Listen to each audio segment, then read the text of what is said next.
My father built that fishing cabin with his own two hands the summer before I was born. And for 43 years of marriage, my wife Ruth drove up there alone every single spring, while I stayed home with every excuse I could manufacture. When Ruth passed last February, my son Caleb looked me dead in the face and said, "Dad, just unload that moldy shack already. Nobody's used it in years." He was wrong about that. He just didn't know it yet, and neither did I. My name is Gerald. I'm 68 years old, and 8 months ago I buried the only woman who ever genuinely believed in me. Ruth Margaret Holloway. She was a retired school librarian from Knoxville, Tennessee, with a laugh that sounded like gravel rolling around in a tin can, and I loved every single thing about her for 4 decades and then some. Now I sit in the same ranch house in Murfreesboro where we raised our boys, except the house has gone quiet in a way I cannot explain to anyone who hasn't felt it.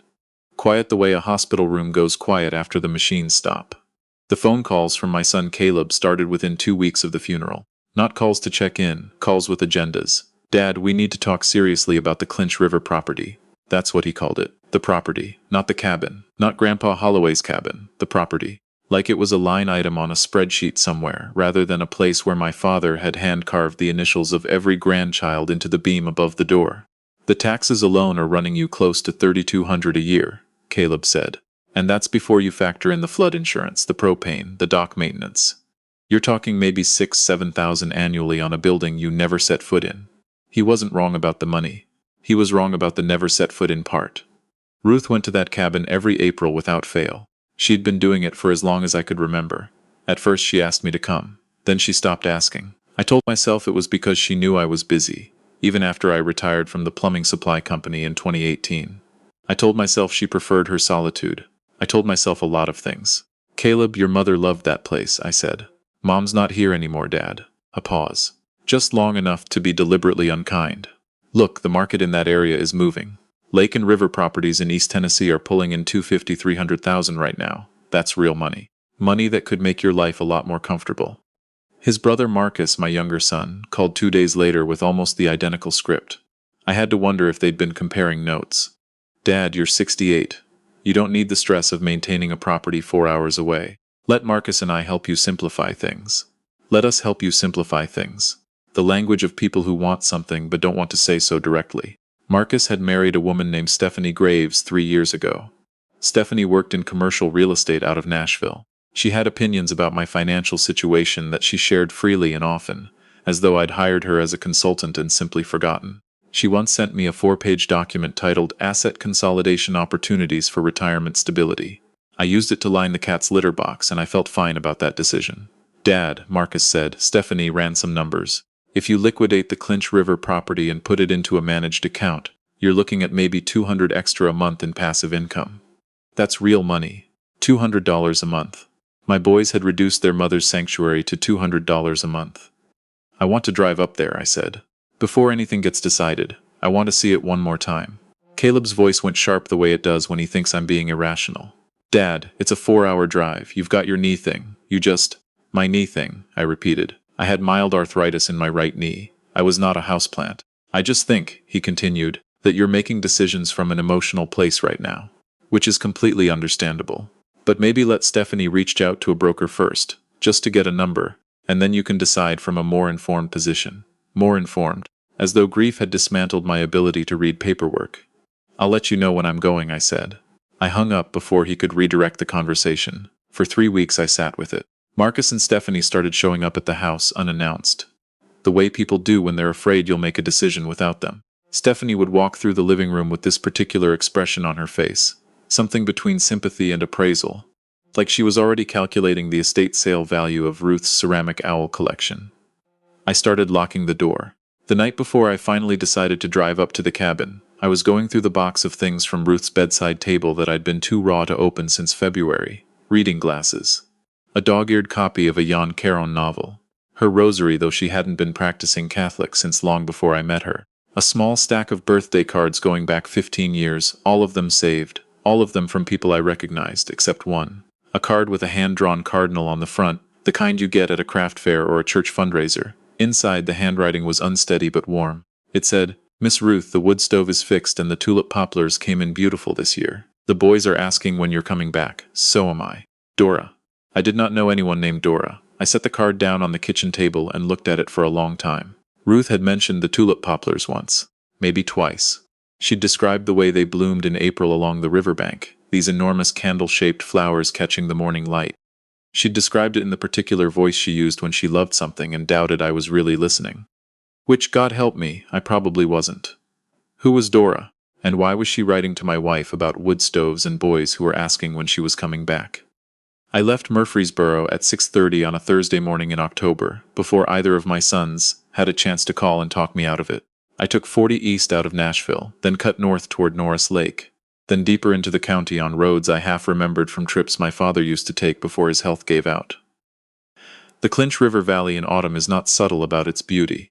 The ridge lines go red and copper in a way that feels almost theatrical, like the trees are performing for you. Ruth had described October up there as heartbreaking. I'd thought she was exaggerating. She was not exaggerating. The cabin sat at the end of a gravel lane behind a stand of white oak, maybe 60 yards from the riverbank. My father had built it in 1955 from reclaimed lumber, and it had the particular gravity of old buildings that have absorbed decades of people living honestly inside them. I hadn't been here in 11 years.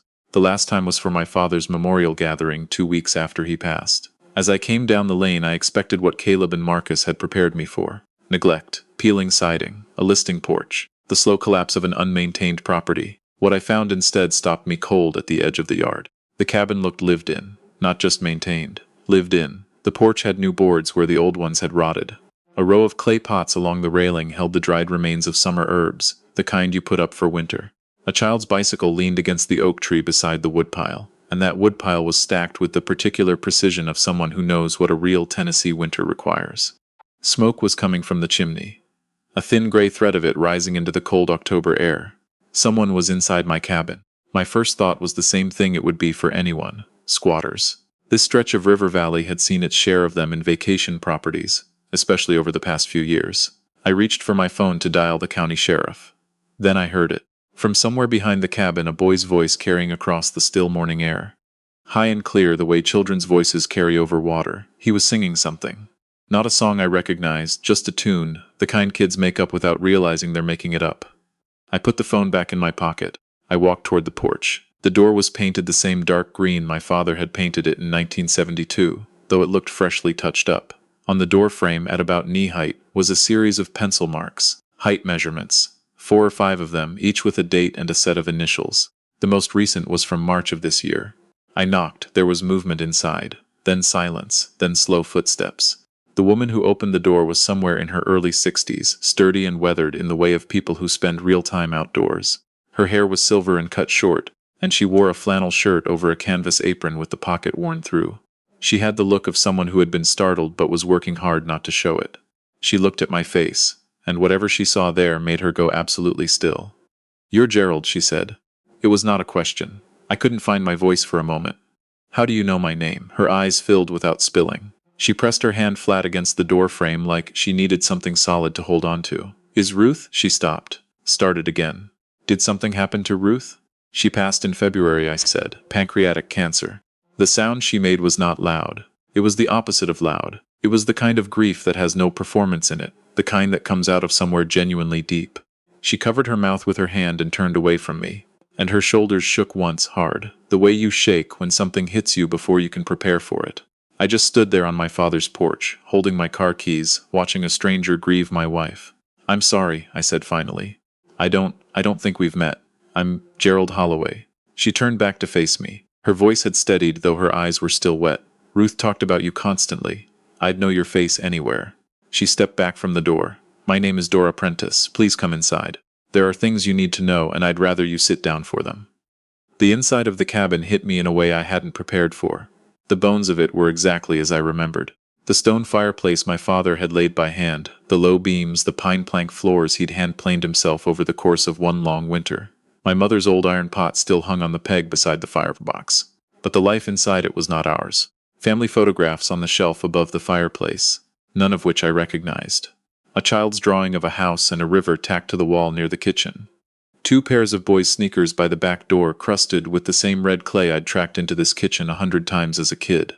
A quilt on the couch I'd never seen before, handmade irregular squares of fabric in blues and grays. "You've been living here," I said. "For 9 years," Dora said. "Since the spring of 2015. 9 years." She moved to the kitchen and put the kettle on without asking. There was something in the efficiency of it, the way she navigated the space, that told me she'd stood in this kitchen 10,000 times. This was not a woman passing through. This was a woman at home. How? I said. She set 2 mugs on the counter and faced me. Your wife found me at a women's shelter in Knoxville. March of 2015. I'd left a bad situation. She paused to let the shorthand land without requiring elaboration, and I let her. I had my 2 grandsons with me. Damon was 11 and Eli was 7. We had a duffel bag apiece and about $40 between us. She poured the water over the tea bags and set a mug in front of me at the kitchen table. Ruth was volunteering at the shelter every other Thursday. I don't know what exactly it was she saw in us, but she sat down next to me in that common room, and within 20 minutes she was talking to me like she'd known me her whole life. Dora wrapped both hands around her own mug. She said she had a cabin going unused. Said the cold months were hard on an empty building and someone should be in it. Said we could stay until we found our footing. And you never left, I said, not accusingly, just following the math. My situation back in Knoxville was complicated, she said carefully. My daughter, the boy's mother, she was in the grip of something that wasn't going to let her go quickly. I couldn't take those boys back to that. Ruth understood that without me having to explain much. A pause. She never once made me feel like we were a burden or a charity case. She just showed up every April, and sometimes October, and she treated this place like it was ours together. She never mentioned you, I said. Not once. Dora looked at her mug. She said you had enough on your plate. She said you were a worrier, and she didn't want you worrying. I had retired in 2018 with a company pension and a bad knee, and no idea what to do with the rest of myself. For 3 years I had been golfing twice a week with men I'd known since high school, and watching more cable television than any human being should consume. Ruth had watched me do all of this without complaint. She'd called it, when she thought I was asleep, her second life. I know because Dora told me Ruth had said that, sitting right here at this table. The boys, I said, where are they now? Dora's face changed, softened into something genuine. Damon is 20. He's at Roane State this year, studying electrical technology. Works part-time at the marina down at Norris Lake. She stood and went to the window, pointing toward the river. And Eli is 16. He's at the high school in town. Made the varsity cross-country team as a sophomore, which even his coach said didn't happen often. Ruth had watched that boy grow up. Ruth had been in this kitchen when Damon finished high school, when Eli started running, when things got better and when they got harder. She had been a grandmother to 2 boys who were not her blood and never acted like the distinction mattered. I sat with that for a long moment. The fire crackled in the grate. Outside, the October wind moved through the white oaks. My cancer, I said suddenly. I wasn't sure why I said it that way. Ruth had cancer. Dora looked at me steadily. You didn't know. I didn't know. She was diagnosed 3 years ago, Dora said quietly. Pancreatic. Same thing that took my mother. She came up here for the treatments at the UT Medical Center Cancer Clinic in Knoxville. Said it was close enough to drive to and far enough that she didn't have to explain herself to everyone back in Murfreesboro. 3 years. My wife had been sick for 3 years, making a 4-hour drive to Knoxville every few months for treatment, staying in my father's cabin between infusions, being cared for by a woman I'd never met, and 2 boys she'd helped raise, and she had never once said a word. Why? I said. Why didn't she tell me? Dora was quiet for a moment, choosing her words. She said you'd already spent your whole life being the strong one. Said you'd sat with her through her mother's death, through the miscarriage you had before Caleb was born, through every hard thing the family ever went through. She said you'd earned the right to a peaceful retirement. She looked out the window toward the river. She also said she needed somewhere to be sick that wasn't about you. That sentence landed in my chest like something physical. Somewhere to be sick that wasn't about you. Not cruel. Ruth didn't have a cruel bone in her, but honest in a way that hurt worse than cruelty. Had I made my wife's emotions about myself so reliably that she had to drive 4 hours from home to find a place to be frightened without managing my feelings about it? I didn't have an answer. I'm still not sure I have one. The back door banged open and a teenage boy came in, trailing cold air and the smell of river mud. He was lean the way runners are, with Dora's square jaw and eyes that catalogued the room in one fast sweep. When he saw me at the table, he stopped. Who's that? He said to Dora. This is Gerald Holloway, Dora said. Miss Ruth's husband. The boy's face moved through something complicated. Surprise, then recognition, then a grief that was clearly real and not performed. He was 16 years old and he was not trying to hide the fact that the news had hit him. She always said you'd come up here someday, he said. Did she? Yeah. He dropped his jacket on the hook by the door the way boys do without thinking, the automatic ease of someone who has always lived in a place. She said you just needed time. He crossed the kitchen, opened the refrigerator, stood looking into it the way teenagers do, as though food might materialize through concentration. She said you were a good man who got stuck. Got stuck. That was the phrase Ruth had used for me to a 16-year-old boy in my father's cabin in East Tennessee. I wasn't sure whether to laugh or cry, so I did a small uncomfortable version of both. Ellie, Dora said with the particular warning tone of grandmothers. What? She did say that. He grabbed a container of leftovers and turned around. Extended his free hand to me with a formality that seemed learned rather than natural, probably from someone who'd coached him on how to greet adults properly. I'm Eli. I'm sorry about Miss Ruth. She was really something. He said it straight, the way teenagers only say hard things when they mean them. She really was, I said. I stayed for dinner that night. Dora made what she called her grandmother's chicken and dumplings, thick and heavy in the way of real Southern cooking, the kind Ruth used to make on the first cold weekend of every November. We ate at my father's old table, the one he'd built from a fallen walnut tree in 1961, and I listened to Eli talk about cross-country and Damon text from his apartment near campus, asking if Gerald had shown up yet, because apparently Dora had called him. Apparently they'd been half expecting me to arrive. Not this week, not this month, but someday. After dinner, Dora set a box on the table in front of me. It was one of those craft store boxes, the kind with a hinged lid, painted with a pattern of cardinals. She'd clearly been using it for years.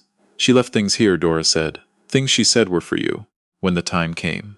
Inside the box were letters, not dozens, like I might have expected, maybe 12. Written in Ruth's particular cursive, the left-leaning kind she'd developed at age 8 and never changed despite decades of red pen from her own mother. The earliest was dated October 2019. Gerald, I'm sitting on your daddy's porch watching the sun come off the river.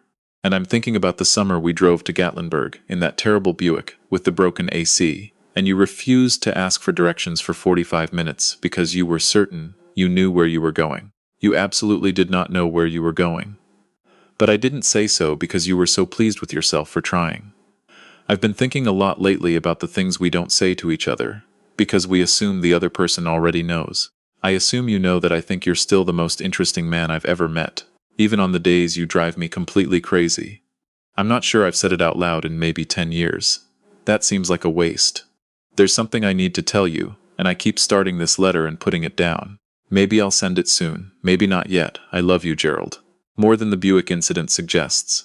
Ruthie folded that letter up and put it on the table in front of me and looked at the fire for a long time. The next letter was from the spring of 2021. The handwriting was the same, but the subject had changed. Gerald, Dr. Whitfield used the word progression today, which in cancer vocabulary means the opposite of what you'd want. We're adjusting the medication. Dora drove me to the appointment and sat in the waiting room the entire time reading the same magazine she'd already read twice. I want you to know, and I know I keep saying I'll tell you in person and then I don't, and I'm sorry for that. I want you to know that the reason I'm not telling you about this isn't because I don't trust you. It's because you would drop everything. You would become my caregiver and I would become your patient, and I need just this one part of my life where I'm still just Ruth, not Ruth who is sick. Dora made me an egg and cheese this morning and didn't say a single comforting thing, which was exactly right. Some mornings you just need eggs. I love you. Tell the cat hello. Ruthie had to set the letter down. I had to press the heel of my hand against my eyes for a moment. Our cat Beaumont had died in the spring of 2022. Ruth had cried more over that cat than I'd seen her cry over most things. I hadn't understood why at the time. I understood now. Grief compounds, and she'd been carrying so much of it alone. There was a final letter at the bottom of the box. The handwriting was shakier, the letters less precisely formed. It was dated 7 months before she died. My Gerald, if you're reading this, then you made the drive. I always knew you would, eventually. You are a stubborn man, and it takes you longer than most people to get where you're going, but you always get there. I married you knowing this. I need to tell you something about our boys, and I need you to hear it without deciding how to respond until you've sat with it a while. Caleb and Marcus know about Dora. They've known for 2 years. Marcus found out when he was handling the property taxes as a favor to me and noticed the utility bills. Instead of coming to me, he hired someone to look into it. When he found out a woman and 2 boys had been living at the cabin, he and Caleb came up here together without telling me. What they did when they got here was not something I would have expected from sons of mine. They told Dora she had no legal right to be there. They threatened to file trespassing charges. Caleb told her that if she wanted to avoid a legal situation, the smart thing to do was pack up and leave before their father found out. He said, and Dora wrote this down because she wanted me to know exactly, He said, "Our father is not in a position to make rational decisions right now, and we are acting on his behalf." Gerald, you were not incapacitated. You were grieving slowly, in the way you grieve everything, quietly and without much help. Our sons decided that grief made you incompetent, and used that as an excuse to bully a woman who had nursed me through chemotherapy. When Dora called me, I drove up the same night. I set Caleb and Marcus down in your daddy's kitchen, and I told them what Dora and her grandsons had meant to me. I told them about the treatments. I told them about how Eli had learned to make my tea the exact way I like it, weak with honey, when I was too tired to make it myself. About how Damon had fixed my car battery in a parking lot in Knoxville at 8 in the morning in January without being asked. You know what Caleb said? He said, "Mom, you should have told us. We could have done all of this." Maybe so, but here is the truth I couldn't say out loud in that kitchen. Your brothers would have made my illness a family event. They would have needed to process their feelings about it, and I would have spent my energy managing everyone else's grief about my grief. Dora just handed me eggs and didn't say comforting things. That was worth more than I can explain. I told your sons that if they ever set foot on that property to threaten Dora again, I would remove them from everything. They thought I was bluffing. I was not bluffing. I made arrangements with an attorney in Knoxville, a woman named Patricia Odom. She has everything. She has been waiting to hear from you. What I want you to know most of all is this. I did not keep this secret because I loved you less. I kept it because I loved you the specific way I have always loved you, which is to say, fiercely, protectively, and sometimes at the cost of full honesty. I should have told you. I'm sorry I didn't. But I built something real up on that river, Gerald. Don't let Caleb and Marcus reduce it to a number. Come sit on the porch and listen to the water for a while. Your father always said it was the best thinking chair in Tennessee. All my love, all my life, Ruth, I sat with that letter in my hands until the fire burned down to coals, and Dora came in quietly to add another log without asking whether I needed anything. That is what I had been living without. Someone who adds another log without asking. The next morning, I called Patricia Odom. Her office was in a Victorian building off the main street in Knoxville.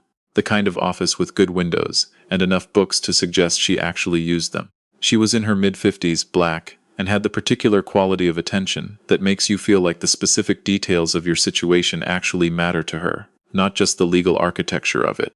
Ruth was a remarkable client, she said, spreading documents across her desk. She thought about every contingency. She spent 4 months on this. What Ruth had built was layered and deliberate.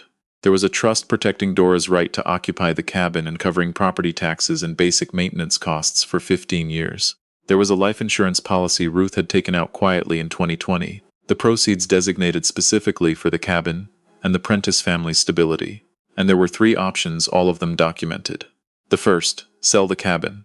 Dora's family would receive full relocation assistance and a substantial settlement. The second, retain ownership, formalize Dora's arrangement as a long-term protected lease. The third, transfer ownership outright to Dora Prentice, with the life insurance funds used to purchase a smaller property for me. And Patricia had already identified 2 candidates within a mile of the cabin, either one of which would put me on the same stretch of river. She hoped you would choose option 3, Patricia said. She was specific about that. Why? Patricia smiled in a way that suggested she was repeating something Ruth had said almost verbatim. She said you had been retired for 6 years and still hadn't figured out what you were retired for. She said you needed a reason to be somewhere, and she thought the Clinch River might be that somewhere if you gave it a chance. My phone had been buzzing since 8 that morning. I'd turned it face down on the desk.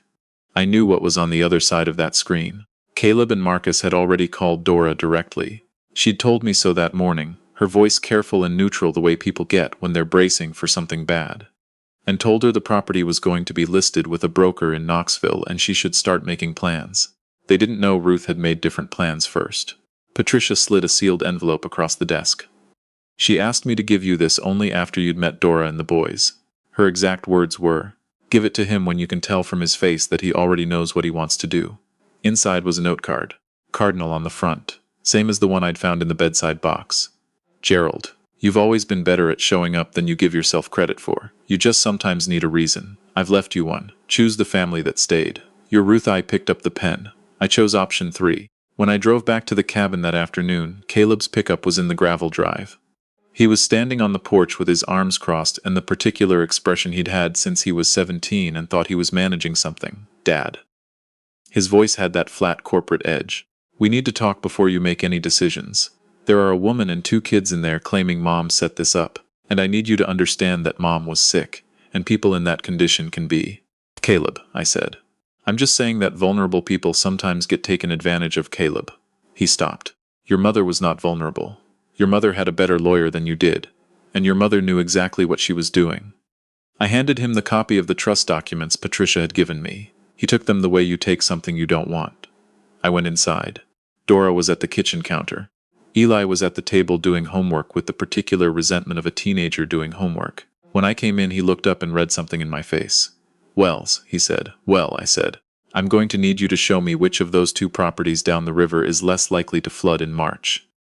Eli's face broke into something that reminded me unmistakably of Ruth, not in any physical way, just in the particular quality of the smile. The one she used when something turned out the way she'd been quietly hoping it would. Dora set a mug of tea in front of me without asking. Weak with honey. She told us how you take it, she said. Outside, I could hear Caleb and Marcus talking in lowered voices near the trucks. By the time they came inside, they found me at my father's walnut table in my father's cabin, learning from a 16-year-old boy which roads to take in spring when the river road gets icy, eating a piece of cornbread that Dora had made from a cast-iron skillet that had once belonged to my grandmother. My sons stood in the doorway and looked at me, and for a moment they looked young again. Young the way they'd been when they still climbed into my lap at bedtime and believed without question that I knew where I was going. I didn't say anything right away. I let them stand there. I let them look at the cabin their grandmother had loved, at the family their mother had quietly built from scratch and left for me to find. Then I said, "Sit down." Dora made enough cornbread. Caleb's jaw tightened. Marcus looked at his wife on the phone through the window. I could see the calculations running behind both their eyes, the old math of inheritance and inconvenience, and what belongs to whom. But they sat down. That was 8 weeks ago. I'm writing this from the smaller cabin I closed on last month, half a mile up the river from the one my father built. The water sounds different from here, a little faster over the rocks, and the birches along the bank go gold about a week earlier than the oaks. Ruth would have had an opinion about that. I've been learning to have opinions of my own again. Damon drove up last weekend, and we spent a Saturday afternoon sorting through my father's old hand tools in the workshop attached to the cabin. The boy knows more about electrical work than I ever will, but he was genuinely curious about the hand planes and the chisels, and we spent 3 hours in there talking about things neither of us had any reason to talk about, except that we both wanted to. Before he left, he asked if I'd teach him to use the router table. I told him to come back next Saturday. Eli runs the river road most mornings before school, and sometimes on weekends he runs past my place and stops to tell me what the trail conditions are further up the ridge, completely unbidden, as though updating me on this is simply part of his route. Ruth was right that he was something. I don't know the word for what a 16-year-old boy is to a man who isn't his grandfather but keeps feeding him cornbread and teaching him to use hand tools. But I think Ruth probably had a word for it. Caleb and Marcus have called 3 times since October. The first 2 calls were still about the property, about whether the trust could be contested, about what Stephanie thought a judge might say. The 3rd call was different. It was shorter. Caleb asked how I was doing, and when I told him about the workshop afternoon with Damon, he was quiet for a moment in a way I hadn't heard from him in years. She would have liked that, he said, not performing it, just saying it. Yeah, I said. She would have. I don't know whether my sons will find their way back to being the boys they were before adulthood taught them to see people as transactions. That part isn't up to me. But I know what Ruth knew, which is that family is not inherited. It is built, board by board, the way my father built this cabin, with your own 2 hands in a place you chose to stay. She stayed here, and she left the door open for me. I just needed time to find my way through it.